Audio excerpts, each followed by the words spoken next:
जी कैफ 4 आज के लेक्चर का आगाज करते हैं।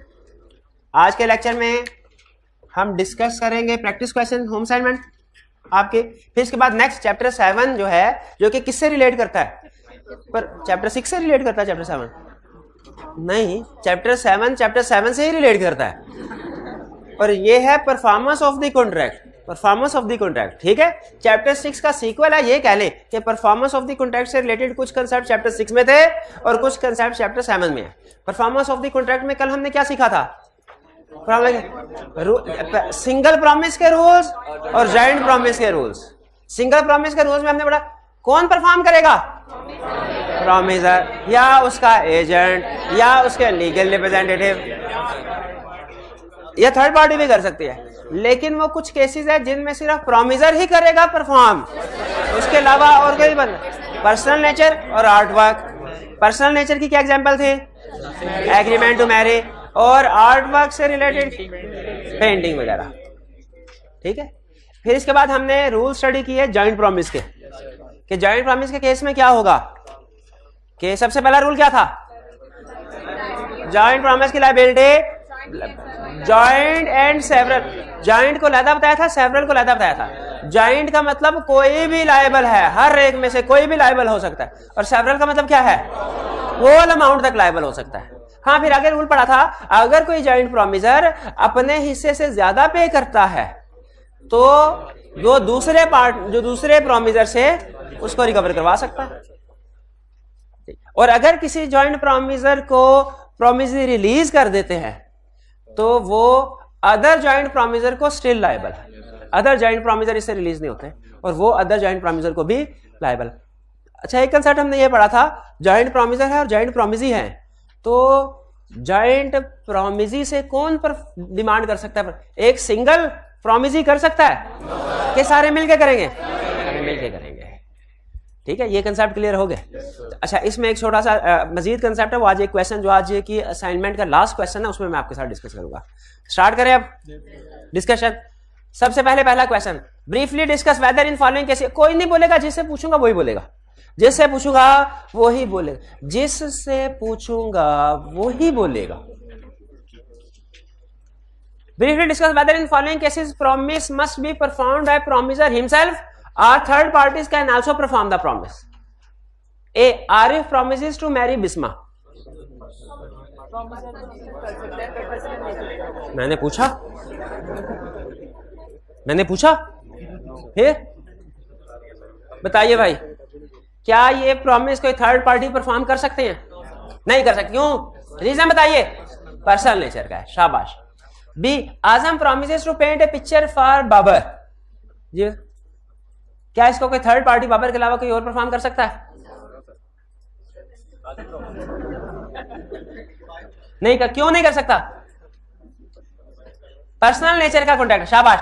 सी. आजम प्रॉमिसेस टू पे बाबर ए सम ऑफ मनी। एंड वाले भाई बताइए, ये कॉन्ट्रैक्ट क्या थर्ड पार्टी परफॉर्म कर सकती हैं? एंड वाले भाई बता दे भाई आपसे। हाँ, कर सकते। क्यों? ये पर्सनल नेचर का नहीं है, ये तो पैसे हैं, पैसे कोई भी दे सकता है। कंसिडरेशन में move from third party, consideration वाले भी पढ़ा था, शाबाश। D. Azam promises to marry Bushra, Azam dies, तो आजम का लीगल रिप्रेजेंटेटिव प्रॉमिस पूरा कर सकता है। पर्सनल नेचर का content, personal nature. E. Azam promises to deliver goods to Babar on a certain day on payment of ₹1000।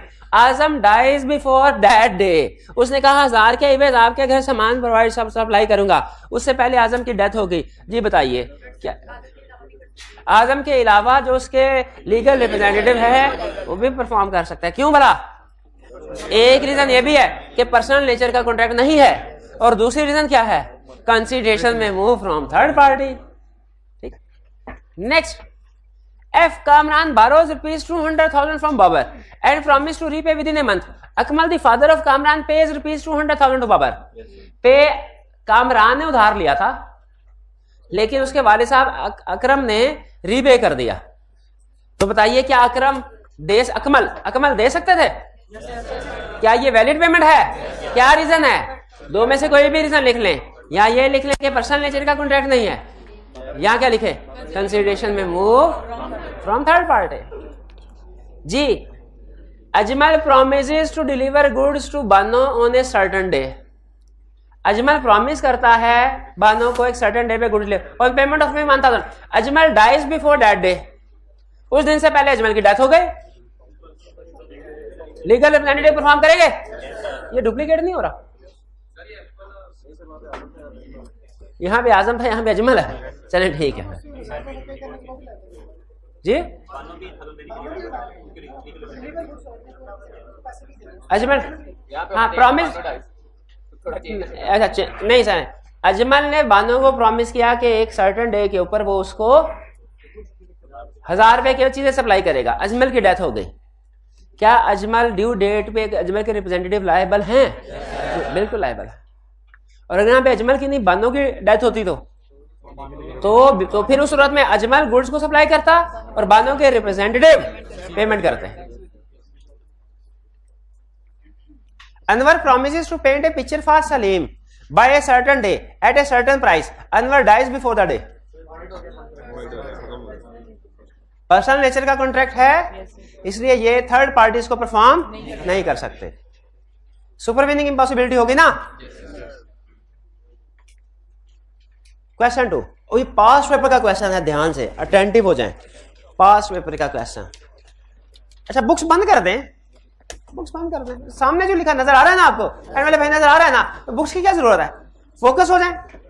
सामने कह रहा है Faheem, Salim and Jameel borrowed ₹50 million for a business project from a common friend कमाल. ठीक है. They jointly promised to repay the borrowed amount. They jointly promised to repay the borrowed amount. बताइए प्रोमिजर कौन है?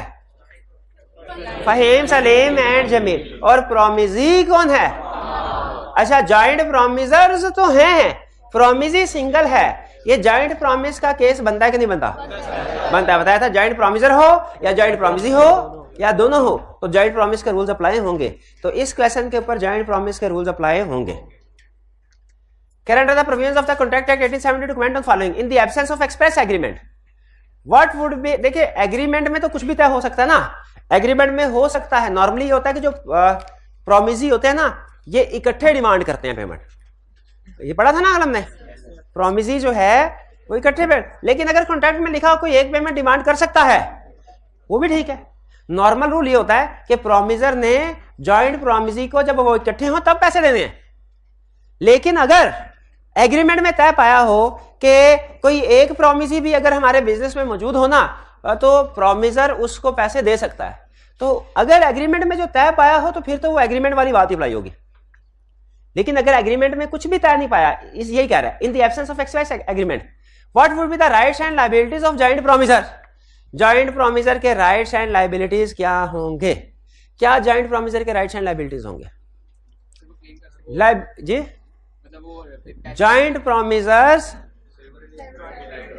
लायबिलिटी पहले बताना चाहते हैं, लायबिलिटी पहले बताते हैं. Liability of joint promisor is joint and several. और अब ये राइट आ गया, अगर कोई एक ज्यादा पे कर दे तो वो दूसरों से रिकवर कर सकता है. ये राइट में आ जाएगा. नेक्स्ट, इसमें और तो कोई राइट एंड लायबिलिटी नहीं है, मेन वैसे यही था. Next, also explain their rights and liabilities if Kamal releases Jamil from the joint liability. अगर कमाल जमील को रिलीज कर दे. अब राइट्स एंड लायबिलिटीज बताएं.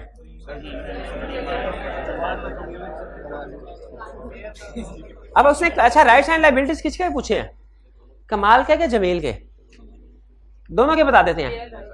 कमाल कौन है? जिसने पैसे देने थे, जिसने पैसे रिसीव करे थे. उसके क्या राइट्स हैं कि उसने जिसको रिलीज किया है उससे पैसे तो नहीं लेकिन दूसरे पैसों से रिसीव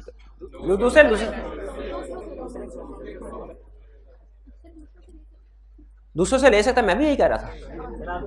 नहीं आप एकदम श्योर, मैं समझा मैं गलत कह रहा हूं. अगर जॉइंट प्रोमिसर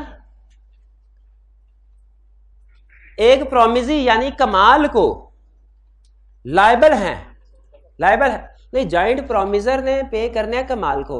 अगर कमाल एक पार्टी को रिलीज कर देता है, स्टिल उसका राइट है कि दूसरे जॉइंट प्रोमिसर से पैसे रिकवर कर सकता है। Release of one joint promisor does not release other. ठीक है, अदर स्टिल लायबल है, ये इसका राइट हो गया और जॉइंट प्रोमिसर की लायबिलिटी हो गई कि other joint promisor are still liable. अब अदर जॉइंट प्रोमिसर का राइट क्या होगा भला कि हाँ जी, जब वो अपने शेयर से ज्यादा पैसे पे करेंगे तो वो जिसको रिलीज किया गया है, किसको रिलीज, जमील को, जमील से एक्स्ट्रा अमाउंट जो पे किया गया वो क्लेम करेंगे। कुछ समझ आई आपको?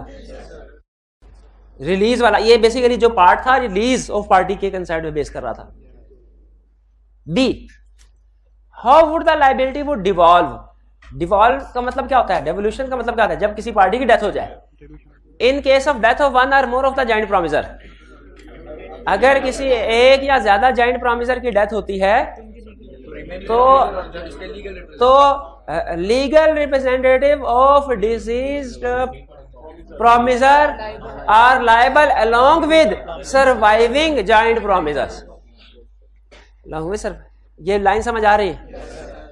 चलिए आगे चलें।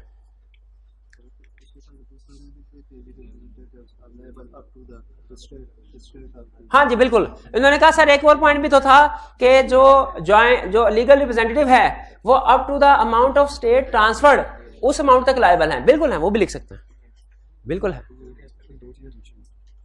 भाईजान। थोड़ा सा जरा होल्ड करके, फिर भी मैं भी यही बात कर रहा हूँ, मैं यही बात करने के लिए हाजिर हुआ हूँ घर से। ठीक है, थोड़ा सा मुझे भी मौका दीजिए। ये आइंस्टाइन है, ये कौन है?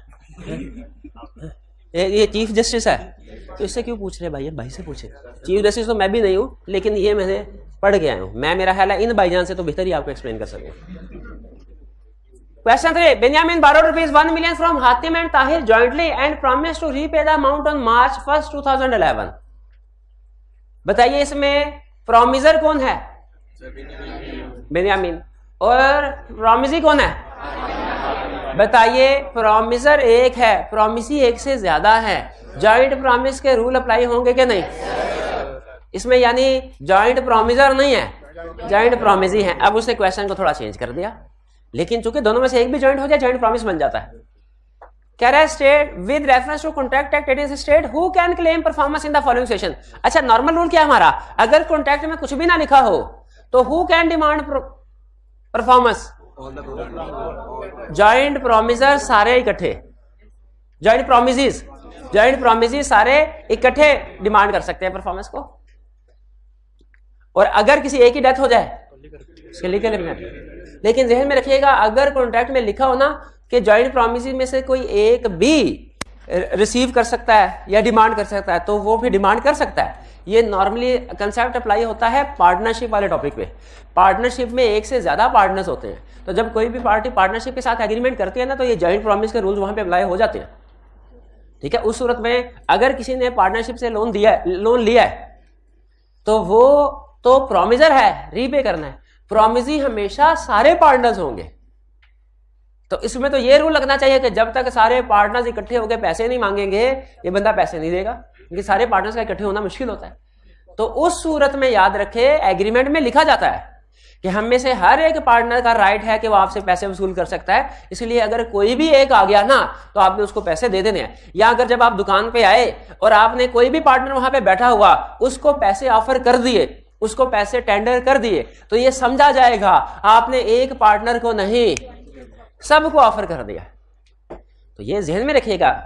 लेकिन अगर कॉन्ट्रैक्ट में लिखा तो फिर ये भी हो सकता है कि एक प्रॉमिसी भी सारे पैसे ले सकता है या उसको ऑफर किया जा सकता है। लेकिन अगर कॉन्ट्रैक्ट में कुछ नहीं लिखा हुआ तो फिर जॉइंट प्रॉमिसी जितने होंगे वो इकट्ठे टुगेदर कैन डिमांड परफॉर्मेंस। पढ़ा ना, joint promises together can demand performance in the absence of any agreement. और अगर एग्रीमेंट में लिखा हो तो क्या सिंगल प्रॉमिसी को, हाँ ठीक है, चलिए ठीक है। यहां पे देखें, चूंकि उसने कुछ नहीं बताया हुआ इसलिए हम नॉर्मल रूल अप्लाई करेंगे। Normal rule apply, both Hatim and Tahir are alive on due date. कौन परफॉर्म करेगा, कौन डिमांड करेगा? हातिम एंड ताहिर दोनों, अनलेस एग्रीड, बिल्कुल unless agreed. Hatim dies before due date, legal representative Hatim along with Tahir. Both Hatim and Tahir die before the due date. Legal representative of Hatim along with the legal representative of Tahir. Clear हुआ question? Past paper का था, आगे चलें। Suhail and Afaq, बेहतरीन, बहुत अच्छा question है, बहुत अच्छा क्वेश्चन है। Suhail and Afaq lend ₹2 million to Mohsin, Laila and Faizan jointly. ये अच्छा क्वेश्चन पता है क्यों है? हाँ, प्रॉमिसर भी जॉइंट है, प्रॉमिसी भी जॉइंट है, इसलिए मुझे पसंद है। इससे पहले जॉइंट प्रॉमिसर थे तो प्रॉमिसी सिंगल था, और अगर प्रॉमिसी जॉइंट थे तो प्रॉमिसर, इसमें दोनों का क्या, जॉइंट प्रॉमिसर भी जॉइंट। तो अब बताइए इसमें जॉइंट प्रॉमिसर कौन है? जिसने पैसा। सुहेल एंड अफाक, लैंड का मतलब होता है लैंड, सेंड, देना, लोन देना। सुहेल एंड अफाक ने लोन दिया, मोहसिन, लैला और फैजान ने वापस करना है, तो जॉइंट प्रॉमिसर है मोहसिन, लैला एंड फैजान लोन वापस करने के हवाले से, और जॉइंट प्रॉमिसी हैं Suhail and Afaq. On due date Laila became insolvent. Laila इस रिलीज का केस नहीं है, इंसॉल्वेंसी का केस है, बैंकरप्सी जिसे कहते हैं, डिफॉल्टर में। विदाउट इन्फॉर्मिंग सुहेल को इन्फॉर्म किए बगैर Afaq wants Mohsin to repay the full amount to him. इसको अंडरलाइन करें, Afaq wants Mohsin to repay the full amount to him. इसमें दो क्वेश्चन है। पहला क्वेश्चन, क्या आफाक अकेला मोहसिन से पैसे क्लेम करवा सकता है?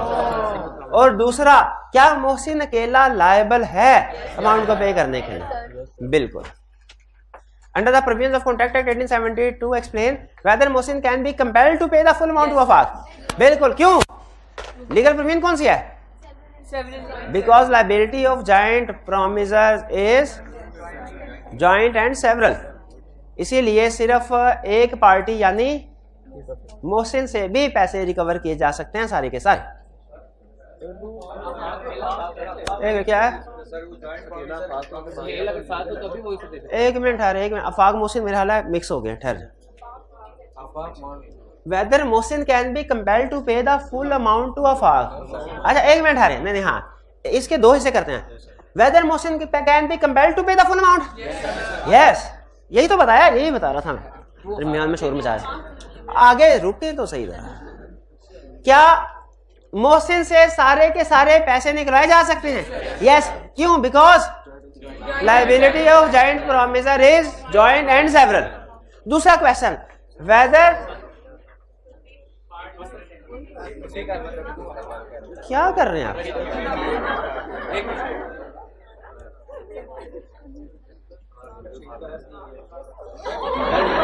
नहीं किया, मजाक कर रहा हूं, नहीं किया, ये देख ले, नहीं किया, नहीं किया, ये है। ऐसे डरा से जैसे सांप हो। नहीं, कभी हॉस्टल में नहीं आपने जिंदगी गुजारी? हॉस्टल में तो फिर गया। Whether Mohsin can be compelled to pay the, भैया मुझे क्वेश्चन कंप्लीट करने दें। मोहसिन से सारे पैसे लिए जा सकते हैं? तो क्या आफाक सारे पैसे ले सकता है? यानी पे करने वाला सिंगल हो सकता है, रिसीव करने वाला सिंगल नहीं हो सकता। रिसीव कर, आफाक को अपने साथ सुहेल को मिलाना पड़ेगा अमाउंट रिकवर करने के लिए। हाँ, अगर सुहेल आफाक को भेजे, यानी कंसेंट हो जाए, एग्री हो जाए कि चलो एक अकेला, तो फिर उस सूरत में ले सकता है, ठीक है। लेकिन अनलेस एग्रीड तो दोनों क्लेम करेंगे, दोनों परफॉर्मेंस डिमांड करेंगे। ये बात समझ आ रही है? यानी जॉइंट प्रोमिसर्स में से किसी एक से भी सारे पैसे लिए जा सकते हैं, लेकिन जॉइंट प्रोमिसेस सारे इकट्ठे होकर टुगेदर परफॉर्मेंस डिमांड करेंगे, पैसे डिमांड करेंगे। जी, इसका आंसर, पहले हिस्से का आंसर हुआ yes. Whether Mohsin can be compelled to pay the full amount, yes. आगे, whether Mohsin can be to, whether amount can be paid to Afaq, इसका आंसर नो है। फर्क समझ आ रहा है ना? जॉइंट प्रॉमिस का role, joint promise. What rights are available to Mohsin if he repays the full amount? अगर वो फुल अमाउंट पे करता है तो लाइव, तो अगर तो वो फुल पे अमाउंट पे करता है तो मोहसिन जो एक्स्ट्रा अमाउंट है वो रिकवर करवा सकता है। किससे? फैजान से। पहले क्यों बोला? लैला तो बैंकरप्ट हो गई। लेकिन याद रखें इसमें फर्ज कीजिए ये 2 मिलियन है ना, 2 मिलियन। अब मैं आपसे पूछता हूं 2 मिलियन था, हर एक ने कितना पे करना था? मोहसिन, लैला एंड फैजान ने इक्वल शेयर कितना? 0.67। ठीक है, यही पे करना था ना। लैला हो गई बैंकरप्ट, अब इसने कितना पे करना है? 0। तो इसका मतलब है इसका जो लॉस है वो दोनों को डिवाइड होगा। हाँ, तो 1 मिलियन आ जाएगा। क्लियर हुआ ये? इसको आप यूं भी कह सकते हैं कि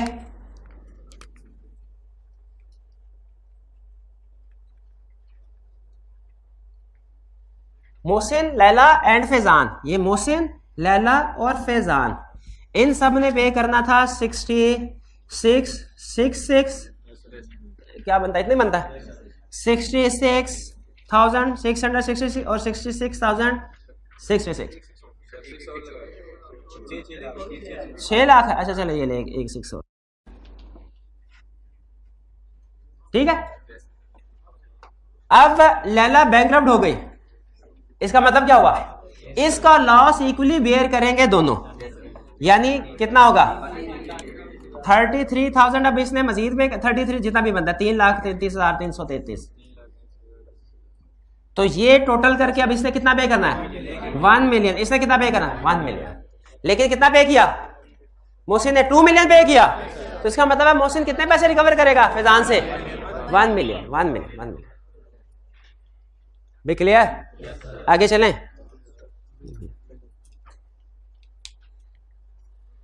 5 A Azam, Babar and Saklan jointly promised to pay Dawar rupees 3,000. Whom can Dawar compel to pay the debt? Any of the joint promiser. Any of the joint promiser. ठीक है?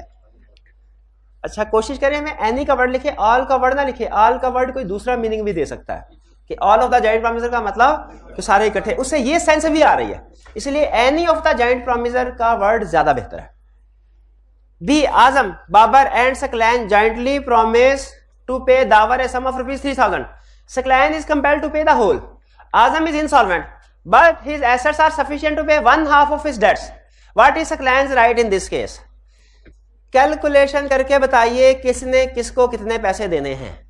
सकलैन ने तो सारे पैसे दे दिए ना। इसी तरह सामने सामने कैलकुलेशन है।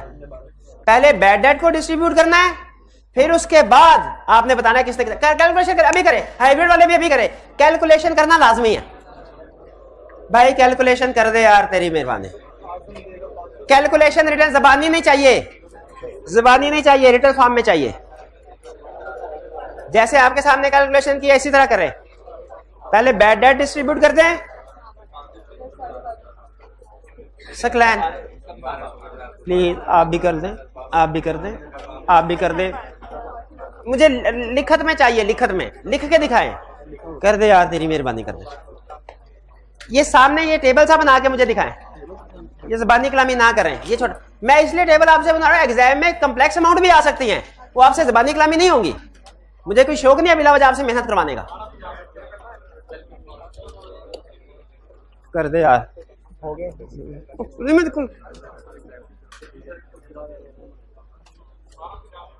सब ने ए, बी और एस तीनों ने 1,000 देना था।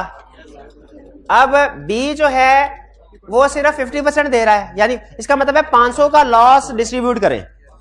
500 बी में से लेस हो जाएगा, बी के कॉलम में से 500 लेस हो जाएगा।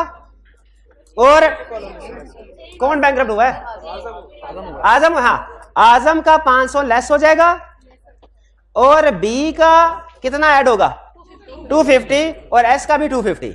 ये लॉस डिस्ट्रीब्यूट पता था, पढ़ा था ना। अगर कोई एक जॉइंट प्रॉमिसर डिफॉल्ट करता है, लॉस सारे इक्वली बेयर करेंगे। ठीक है, अब ये डिस्ट्रीब्यूट हो गया। अब किसने पूरे पैसे दिए हैं? सकलैन ने। सकलैन ने कितने पैसे दिए? 3,000। अब इधर 3,000 लेस कर दो। हाँ, इसका मतलब सकलैन ने देने कितने थे? 1200। कितने दिए? 3,000। अब बाकी उसने 1750 किससे लेना वाला?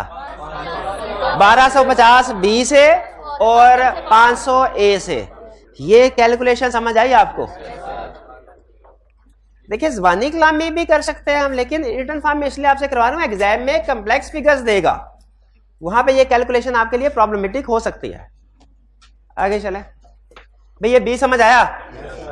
सी, Azam, Babar and Saqlain are under joint promise to pay Dawar rupees 3000. Saqlain is unable to pay anything and Azam is compelled to pay the whole. What is Azam's right in this case? Azam correct भाई। इसी तरह करें कल। अब की बार अमाउंट दिखाएं कितनी है, अब की बार अमाउंट दिखाएं कितनी है, किससे कितने पैसे लेने हैं उसने? आजम दोनों से 1500 लेगा। जो बैंक करप्ट हो गया उससे क्या लेना? बाप सिर्फ 1500 लेगा बाबर, क्योंकि जो बैंक करप्ट हुआ है उसका लॉस आधा आधा दोनों में डिस्ट्रीब्यूट हो गया। अब वो फारिग है। अनएबल टू पे का मतलब बैंक करप्ट हो गया, डिफॉल्ट कर गया, इंसॉल्वेंट हो गया। इंसॉल्वेंट का मतलब भी वही है, बैंकरप्ट होने का मतलब भी वही है, डिफॉल्ट होने का मतलब भी वही है, अनएबल टू पे का मतलब भी वही है। D, Azam, Babar and Saqlain jointly promise to pay Dawar rupees 3000. Dawar release Azam from his liability and sues Babar and Saqlain for payment. उसने कहा कि मैं तो बाबर और सकलैन से पेमेंट लूंगा, आजम को उसने रिलीज कर दिया। रिलीज का मतलब समझना बताया था आपको। Are Babar and Saqlain are liable to pay the amount after his first? Yes. क्यों पढ़ा था? Release of one joint promisor does not release other joint promisor from their liability. Second, can Babar and Saqlain claim contribution from Azam? बिल्कुल, अगर अपने share से ज्यादा पे करते हैं तो कंट्रीब्यूशन क्लेम कर सकते हैं। E, Azam in consideration of rupees 5000 lent to him by Babar and Saklan promised Babar and Saklan jointly to repay them that sum with interest on a day specified. Babar dies. Who is entitled to claim 5000 from Azam? सिर्फ Saklan? Legal representative of Babar along with Saklan. उससे demand कर सकते हैं। Clear? Next, G, Aslam, Bashir and Sahil jointly promised to pay rupees 3000 to Daud. Aslam, Bashir and Sahil must contribute rupees 1000 each. Aslam dies. Who is liable to repay the amount? Legal representative of Aslam along with Bashir and Sahil. H, अच्छा ये सुनेगा। Ashraf owes rupees 15000 to Rizwan and Tanveer jointly. He offered to pay amount to Tanveer. पहले तो मुझे ये बताइए ये question कैसे डिफरेंट है पिछले सारे क्वेश्चन से। He offered to pay the amount to Tanveer on the proper time and place. पिछले क्वेश्चन में था कि जॉइंट प्रॉमिसी में से एक आके मांग रहा था, इसमें प्रॉमिसर खुद जाके एक को पैसे दे रहा है, ये इसलिए डिफरेंट है। तो लॉ ये कहता है कि अगर किसी एक प्रॉमिसी को ऑफर किया गया जाए ना किसी एक, तो ऐसे समझा जाएगा कि जैसे सबको ऑफर किया गया है। यानी जब एक पार्टी, हालांकि नॉर्मल रूल क्या है, सारे जॉइंट प्रॉमिसी मिलके ही कर सकते हैं ना, लेकिन अगर वो ऑफर करना चाहे किसी एक को ऑफर करे तो ये वैलिड ऑफर समझी जाएगी। इसकी रीजन क्या है? इसकी रीजन ये है, इसका ये मतलब कि इसमें अज्यूम करना है आपने पार्टनरशिप का केस, फिर आपको ये एग्जांपल समझ आएगी। पार्टनरशिप के केस में अगर आप किसी एक पार्टनर को पैसे ऑफर करें तो अज्यूम किया जाता है कि आपने सारे पार्टनर्स को पैसे ऑफर कर दिया है। तो इसीलिए यहां पे लॉ ये कहता है कि offer to one joint promisee is equal to offer to all joint promisee. तो अगर वो उसने इनकार कर दिया है तो इसका मतलब ये नहीं है कि इसमें कसूर प्रॉमिसर का था, इसमें प्रॉमिसी का कसूर ही समझा जाएगा। हालांकि नॉर्मल असूल क्या है कि जब तक सारे प्रॉमिसी इकट्ठे ना पेमेंट नहीं होगी, और यहां पे प्रॉमिसी एक प्रॉमिसर को पेमेंट कर रहा है, प्रॉमिसर जो प्रॉमिसर है, प्रॉमिसर वो एक प्रॉमिसी को पेमेंट कर रहा है, उसने रिफ्यूज कर दिया, तो इसमें बजाहिर लग रहा है कि कसूर प्रॉमिसर का है, प्रॉमिसी का नहीं, क्योंकि प्रॉमिसी इकट्ठे हों तो फिर पेमेंट की जाती है।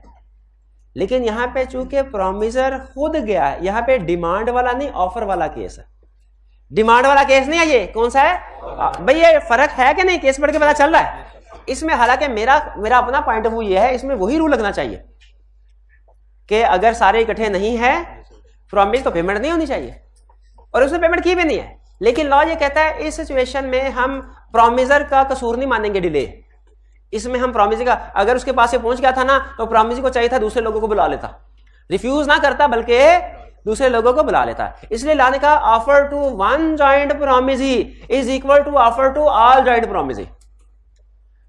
ये नहीं कहा payment to one joint promisee is equal to payment to all joint, ये नहीं कहा, क्योंकि ये तो हमने रूल पढ़ा हुआ ना, ये थोड़ी कहेगा पेमेंट टू, भाई बात समझ आ रही है थोड़ी technical, payment to one joint promisee is not payment to all joint promisee, लेकिन offer to one joint promisee is offer to all joint promisee. क्यों बोला?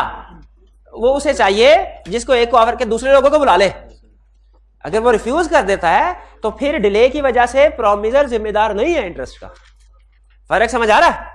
ये अशरफ वाले इसको साथ में स्टाइलिंग मार्क कर ले, शो करवाने के लिए कि डिफरेंट है दूसरे एग्जांपल से। हाँ, पे नहीं कर सकता, पे नहीं कर सकता, पे नहीं कर सकता। ये वैलिड टेंडर तो है, शाबाश, ये कंसेप्ट है, टेंडर वैलिड है, टेंडर यानी उसने ऑफर कर दिया, अब इसे चाहिए था प्रोमिसी को कि दूसरे लोगों को भी इकट्ठा कर लेगा। ये हमारे क्वेश्चंस थे, खत्म।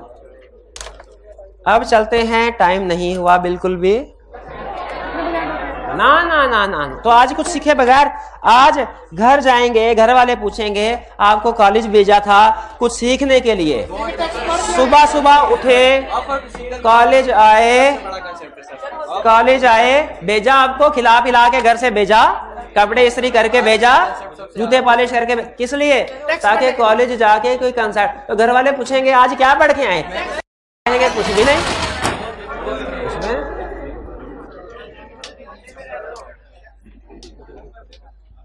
ये अलग वेरी एलिमेंट हो। अब स्टडी करने लगे हैं time and place of performance के प्रॉमिस कहां परफॉर्म किया जाए, टाइम एंड प्लेस ऑफ, और दूसरा order of performance, time and place of performance और ऑर्डर ऑफ परफॉर्मेंस। पहले टाइम एंड प्लेस, इसमें सबसे पहले तो टाइम का मतलब समझ लें। टाइम का मतलब दिन है कि वक्त है, डे और टाइम, यानी इसका क्या मतलब है कि सिर्फ ये कि पीर, मंगल या बुध किस दिन प्रॉमिस को परफॉर्म किया जाए। फर्स्ट कीजिए हमने वादा किया कि किसी पर्सन को हम गुड्स डिलीवर करेंगे, राइस डिलीवर करेंगे, तो हमें कॉन्ट्रैक्ट में सिर्फ दिन मेंशन करना चाहिए कि टाइम भी, ये ज़हन में रखिएगा। टाइम से मुराद वक्त, वक्त। तो जब भी लॉ में लफ्ज टाइम बोला जाए ना, टाइम, इससे मुराद सिर्फ ये नहीं है कि किस दिन, इससे मुराद ये भी है कि किस वक्त। Time is equal to day plus वक्त, वक्त से r, days plus r, day plus r, ये ज्यादा बेहतर है, समझ गए? डे यानी दिन भी और किस टाइम पे वो भी। तो इफ टाइम स्पेसिफाइड, अगर कॉन्ट्रैक्ट में स्पेसिफाई किया गया है कि कौन सा डे होगा, कौन सा आवर होगा, तो जो एग्री हो गया, जो स्पेसिफाई हो गया, उसी के ऊपर डिलीवरी होगी, चाहे वो दिन कोई भी हो, चाहे बुध हो, चाहे जुमेरात, चाहे जुम्मा, चाहे इतवार, जो भी हो, चाहे सुबह हो चाहे शाम हो, जो मेंशन कर दिया, जो एग्री हो गया ना, वही होगा। लेकिन अगर टाइम स्पेसिफाई नहीं है, टाइम स्पेसिफाई, और अगर इसी तरह प्लेस अगर एग्री हो जाए, तो जो एग्री हुई उसी के मुताबिक डिलीवरी होगी। अगर टाइम एंड प्लेस, प्लेस का मतलब क्या है, किस जगह गुड्स डिलीवर की जाएगी, अगर टाइम और प्लेस स्पेसिफाइड है कॉन्ट्रैक्ट में, तो जो स्पेसिफाइड है जगह, टाइम, उसी के मुताबिक डिलीवरी होगी। डन। अगर स्पेसिफाई नहीं है तो टाइम का रूल डिफरेंट है, प्लेस का रूल डिफरेंट है। टाइम का रूल क्या है? हमने ये तो एग्रीमेंट कर लिया, इन भाईजान जल्दी में थे, इन्होंने एग्रीमेंट कर लिया, सर ऐसा कीजिए कि आप 100 टन राइस भिजवा दीजिए हमें, चले गए।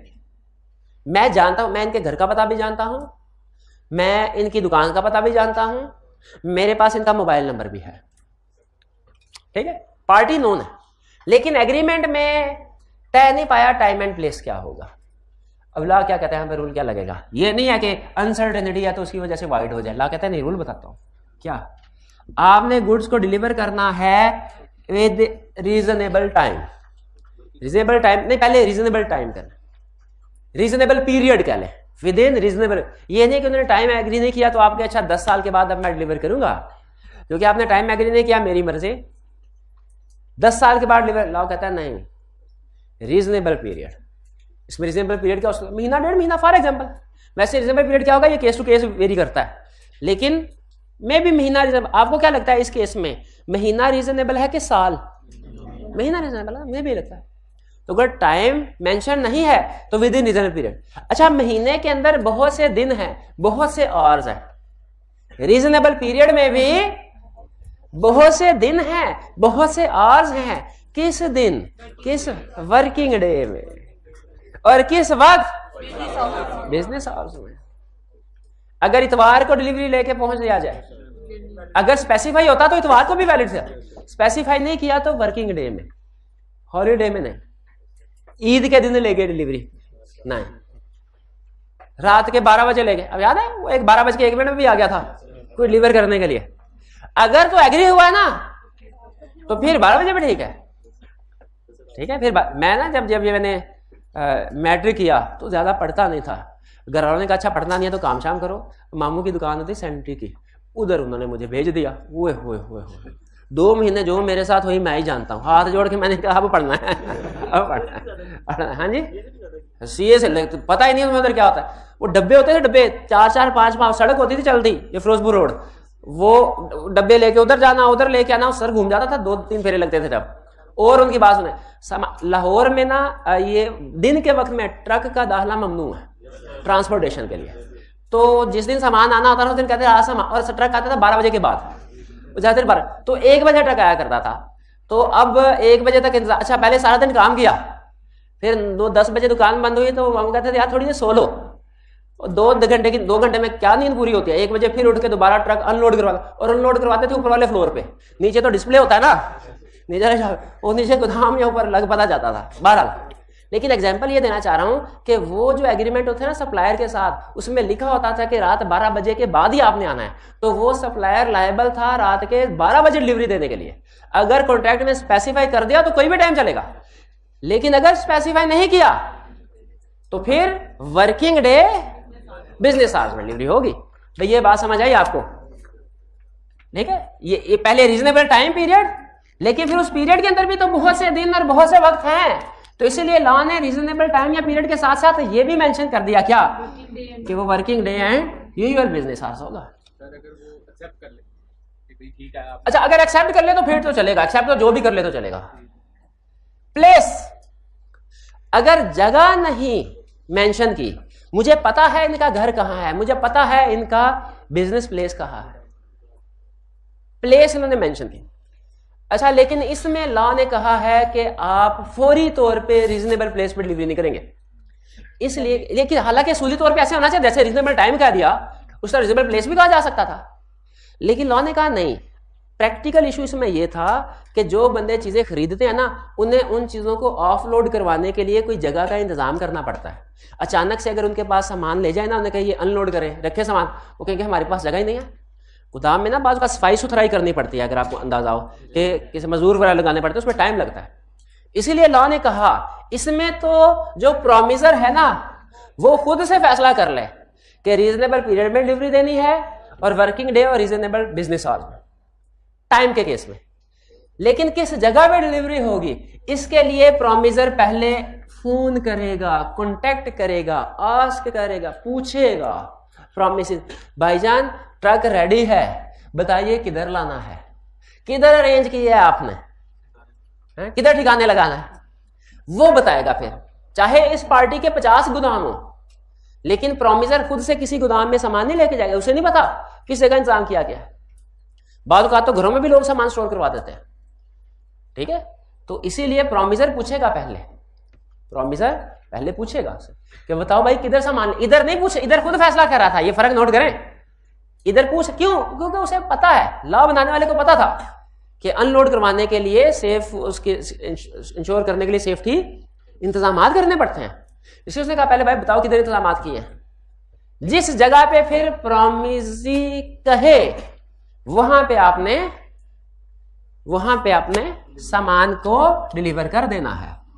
प्रोमिजर आस्क, ये प्रोमिजी है, प्रोमिजर आस्क, प्रोमिजर पूछेगा, प्रोमिजी स्पेसिफाई, प्रोमिजी बताएगा क्या कि किस जगह है। लेकिन लॉ कहता है प्रोमिजी की भी जिम्मेदारी है रीजनेबल प्लेस बताए, वो ये ना कहे हाँ चांद पे ले आओ, एग्जाम्पल याद है बचा दिए थे, चांद पे ले आओ, दिल्ली ले आओ, ठीक है, लाहौर में एग्रीमेंट हुआ है और कह रहा है कोयटा ले आओ, ऐसे नहीं, बल्कि प्रोमिजी, दोनों में फर्क समझ आया।